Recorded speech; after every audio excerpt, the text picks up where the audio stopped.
ಬೆಳಿಗ್ಗೆ ಎದ್ದಾಗ ಕೆಲವೊಂದ್ಸರಿ ಅಡುಗೆ ಮಾಡೋದಕ್ಕೆ ಮನಸ್ಸಿರಲ್ಲ ಅಲ್ವಾ. ಇವತ್ತು ನನಗೂ ಹಾಗೆ ಆಗ್ತಾ ಇತ್ತು. ಮತ್ತೆ ತಿಂಡಿ ಮಾಡಿ ಅಡುಗೆ ಮಾಡೋದೇನು, ಡೈರೆಕ್ಟಾಗಿ ಅಡುಗೆನೇ ಮಾಡಿದ್ರೆ ಆಯಿತು ಅಂತ ಅಂದ್ಕೊಂಡೆ. ಆದರೆ ಮಕ್ಕಳು ಕೇಳಬೇಕಲ್ವಾ.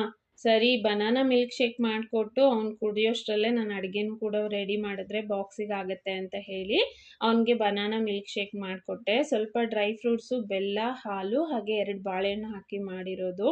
ಟೇಸ್ಟ್ ತುಂಬಾ ಚೆನ್ನಾಗಿತ್ತಂತೆ. ಅದಾದಮೇಲೆ ಸ್ವಲ್ಪ ಚೌಳೆಕಾಯಿ ಪಲ್ಯ ಮಾಡಿ ಬಿಸಿ ಬಿಸಿ ರೊಟ್ಟಿ ಮಾಡಿದೆ. ಲಂಚ್ ಬಾಕ್ಸಿಗೂ ಆಗುತ್ತೆ, ಹಾಗೆಯೇ ಇಲ್ಲೂ ಕೂಡ ಆದರೆ ಸ್ವಲ್ಪ ತಿಂದೋಗ್ತಾನೆ ಅಂತ. ಇನ್ನು ಫ್ರೂಟ್ ಬ್ರೇಕ್ ಕೂಡ ಇರುತ್ತಲ್ವಾ, ಅದಕ್ಕೆ ಇವತ್ತು ಹೆಸರು ಕಾಳನ್ನ ನೆನೆಸಿ ಮೊಳಕೆ ಬರೆಸಿ ಇಟ್ಟಿದ್ದೆ.